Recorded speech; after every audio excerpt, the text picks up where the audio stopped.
नमस्कार, आप देख रहे हैं 4 PM। मैं हूं आपके साथ सिमरन। लोकसभा चुनाव जैसे जैसे नजदीक आ रहे हैं, ऐसे में सभी पार्टियां एक्टिव हो गई हैं और जमकर प्रचार भी कर रही हैं। नेता अपने समर्थकों के बीच बैठ रहे हैं, मीटिंग कर रहे हैं और लोकसभा चुनाव को देखते हुए तैयारियां तेज करने को भी कह रहे हैं।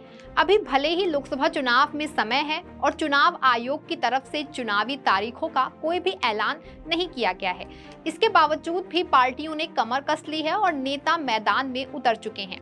अब ऐसे में भाजपा, कांग्रेस समेत अन्य पार्टियां काफी ज्यादा एक्टिव मोड में नजर आ रही हैं और देश के हर प्रदेश में अपना सिक्का जमाने की फिराक में है, जिसके लिए दिन रात एक एक करके रैलियों का आयोजन भी किया जा रहा है। राज्यों की पार्टियों से लेकर के केंद्र में बैठी भाजपा और विपक्ष में बैठी कांग्रेस भी प्रचार में जुट चुकी है।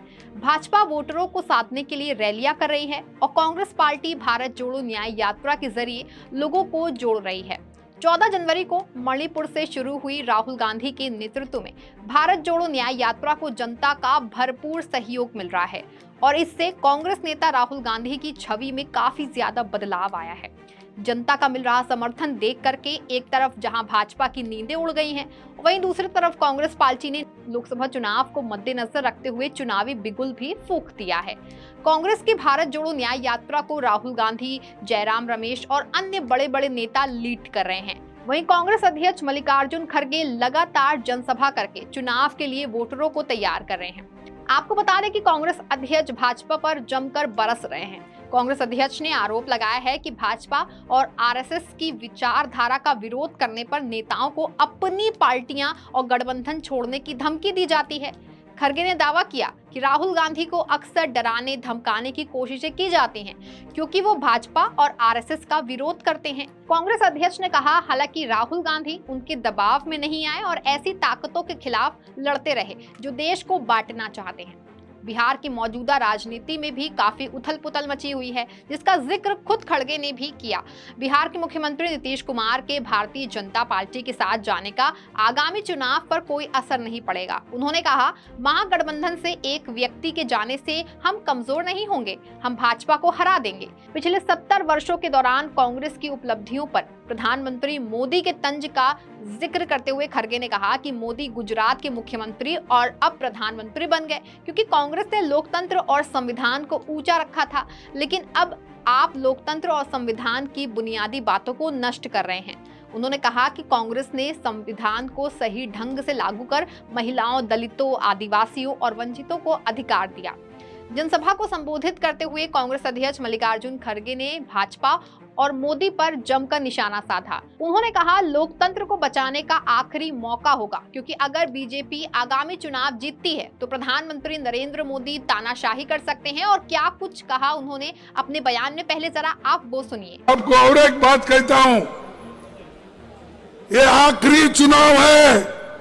मोदी अगर फिर से आए तो नई चुनाव होंगे, नहीं करने देगा और डिक्टेटरशिप आएगी।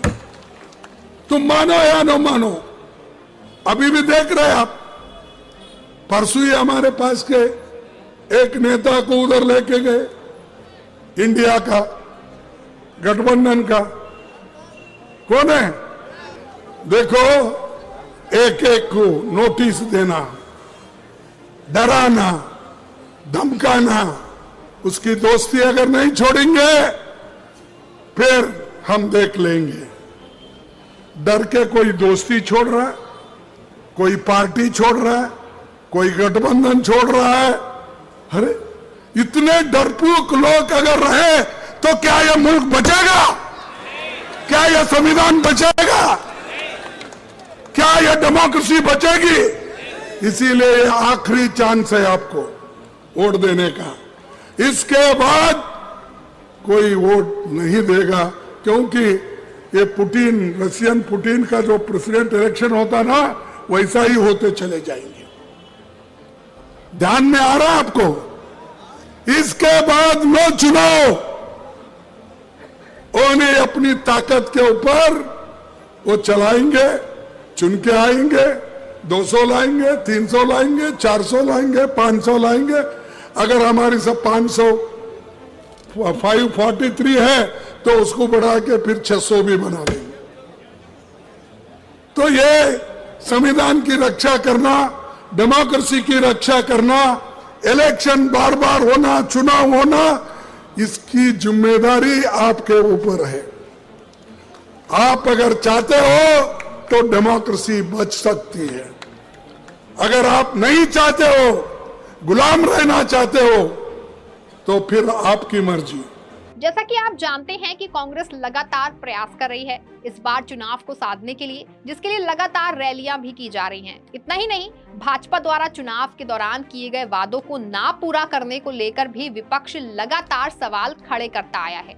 ऐसे में भाजपा राज्य में बेरोजगार युवाओं की बात उठाते हुए भी कांग्रेस अध्यक्ष ने भाजपा पर निशाना साधा। साथ ही उन्होंने SC, ST और OBC के मुद्दे को भी उठाया। आज भी 30 लाख वैकेंसीज है और 30 लाख वैकेंसीज मोदी भर रहे नहीं। रेलवे में है, पोस्ट ऑफिस में है, पब्लिक अंडरटेकिंग में है, टीचर्स में है, सेंट्रल स्कूल्स में है, सैनिक स्कूल्स में है, ये सब में है। तो 30 लाख लोगों को भरने का काम आपने नहीं किया। क्यों नहीं किया? कि इसमें SC, ST, OBC ये लोगों को हिस्सा मिलेगा, वो लोग नौकरी आएंगे, वो लोग नौकरी के पक्के हो जाएंगे।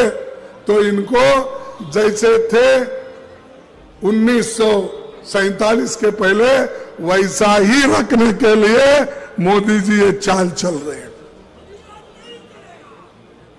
और एक बात मैं कहूंगा, एक मोदी साहब की एक आदत है झूठ बोलना।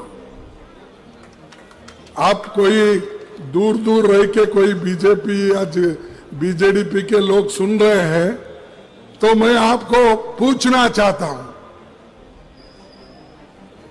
2 करोड़ नौकरियों का वायदा किसने किया? अब कम से कम 20 करोड़ नौकरियां होना था। दिए आपको नौकरी, फिर बोल रहे हैं आज पेपर तो आप रोज पढ़ते हैं, पेपर में हेडलाइन क्या है? मोदी की गारंटी। मोदी की गारंटी क्या है? 2 करोड़ नौकरियां नहीं देना। ये मैं झूठ बोल रहा हूं? उन्होंने बोला 15 लाख काला धन बाहर से लाके आपके जेब में डालूंगा। डाले? फिर कौन झूठ बोल रहे? अरे जोर से बोलो ना, कौन झूठ बोल रहे? मैं झूठ बोल रहा हूं, राहुल गांधी झूठ बोल रहे, सोनिया गांधी झूठ बोल रहे। अरे आप बोले सो बात, हम अगर बोलते तुमको थोड़ा खिचखिचाहट होती है। आपने ही कहा, हम नहीं कहे। किसान की आमदनी 2 गुना करेंगे, किसने बोला? मोदी। किया? फिर झूठ कौन बोले? और झूठों के सरदार उन्हों हो गए, कांग्रेस को गालियां देते। कांग्रेस क्या कर रही है? अरे हमने तो ये सब किया, बहुत कुछ है मेरे पास, वक्त कम है क्योंकि आप बहुत देर से इंतजार कर रहे हैं, इसलिए मैं उसको कम कर रहा हूं। खड़गे समेत अन्य नेता भी लगातार भाजपा पर निशाना साध रहे हैं। तभी तो देश में चुनावी माहौल है, तो ऐसे में अटकलों और अफवाहों का बाजार भी काफी ज्यादा गर्म चल रहा है। कांग्रेस की भारत जोड़ो न्याय यात्रा में बढ़ती लोगों की लोकप्रियता को देखते हुए भाजपा के होश उड़ चुके हैं और बौखलाहट भी साफ साफ नजर आ रही है, जिसका जीता जागता उदाहरण है जब यात्रा असम पहुंची थी। उस वक्त भाजपा की बौखलाहट साफ साफ देखने को मिल रही थी। भाजपा नेता इतने घबरा गए थे कि वो और उनके समर्थक सरेआम गुंडागर्दी पर उतर आए थे। हालांकि इसका जवाब भी भाजपा को इस बार के लोकसभा चुनाव में मिलेगा, लेकिन उससे पहले आपको बता दें कि इस समय कांग्रेस की यात्रा चरम सीमा पर है। यात्रा में उमड़ती भीड़ को देखकर भाजपा पूरी तरह से घबरा चुकी है। वहीं यात्रा इन दिनों बिहार में है और कांग्रेस तथा राहुल गांधी को जमकर जन समर्थन मिल रहा है। लोग उनसे मिलकर अपनी बात रख रहे हैं। वरिष्ठ नेता है ये साहब, मेरे सामने जो खड़े चश्मे वाले, बहुत करीब से जानता हूँ। आप सबों का धन्यवाद। 2 लाइनों में अपनी बात कहकर अपनी बात को समेट लेता हूँ। आप आए हमारे घर, कुदरत खुदा की देखिए, कभी हम अपने को देखते हैं, कभी आपको देखते हैं। ऐसे में राहुल गांधी भी यात्रा के दौरान ही जनसभा कर लोगों को संबोधित कर रहे हैं और भाजपा को घेरते हुए भी नजर आ रहे हैं। ऐसे में उनके कई वीडियोस इंटरनेट पर काफी ज्यादा वायरल भी हो रहे हैं। किसानों को चारों ओर से घेरा जा रहा है, आपकी जमीन छीनी जा रही है, आपसे जमीन ली जाती है, बड़े बड़े उद्योगपतियों को फ्री में तोहफे जैसे गिफ्ट में दी जाती है। दूसरी तरफ से खाद, बीज, इन चीजों में आप पर दबाव डाला जाता है, आपसे पैसा छीना जाता है। और फिर नरेंद्र मोदी जी ने सबसे बड़ा काम करने की कोशिश की, वो 3 कानून ले आए, काले कानून ले आए, और जो आपका था वो आपके नाक के सामने उन्होंने छीनने की कोशिश की। अच्छी बात है कि देश के सारे किसान खड़े हो गए और वो पीछे नहीं हटे, इसलिए मैं कह दूं आपकी जान बच गई, नहीं तो आप सब बर्बाद हो जाते। मेरी सोच है कि किसान देश की रीढ़ की हड्डी है। बेशक और अजीब सी बात है, मगर अरबपतियों के 14 लाख करोड़ रुपए कर्जा माफ हो सकता है, माल्या का कर्जा माफ हो सकता है, इन सब का हो सकता है, मगर किसानों का कर्जा माफ नहीं हो सकता। आपने क्या गलती की है? गौरतलब है कि कांग्रेस की तैयारी जिस हिसाब से है इस बार के चुनाव को लेकर, ऐसे में ये अनुमान लगाया जा सकता है कि भाजपा को इस बार कड़ी टक्कर मिलने वाली है। पिछले चुनाव के मुकाबले इस बार के चुनाव विपक्ष काफी मजबूत दिख रहा है, जिसकी एक बड़ी वजह है इंडिया गठबंधन। ऐसे में ये तो साफ है कि कांग्रेस की लोकप्रियता साउथ बेल्ट में काफी अच्छी है। ऐसे में यदि गठबंधन की मजबूती बनी रहती है और राहुल गांधी इस भारत जोड़ो न्याय यात्रा के बाद अगर पार्टी ऐसे ही मेहनत करती रहेगी तो भाजपा को इस बार विपक्ष से कड़ी टक्कर मिलने वाली है। खैर, इस बार के चुनाव में किसे कितनी सीटें मिलती हैं और सरकार किसकी बनती है, ये तो चुनाव के बाद ही साफ हो पाएगा। लेकिन अभी मौजूदा माहौल को देखते हुए ऐसा लगता है कि भाजपा को कांग्रेस और इंडिया गठबंधन मिलकर के बहुत बड़ी टक्कर देने वाले हैं। फिलहाल इस खबर में बस इतना ही। तब तक के लिए आप देखते रहें 4 PM। धन्यवाद।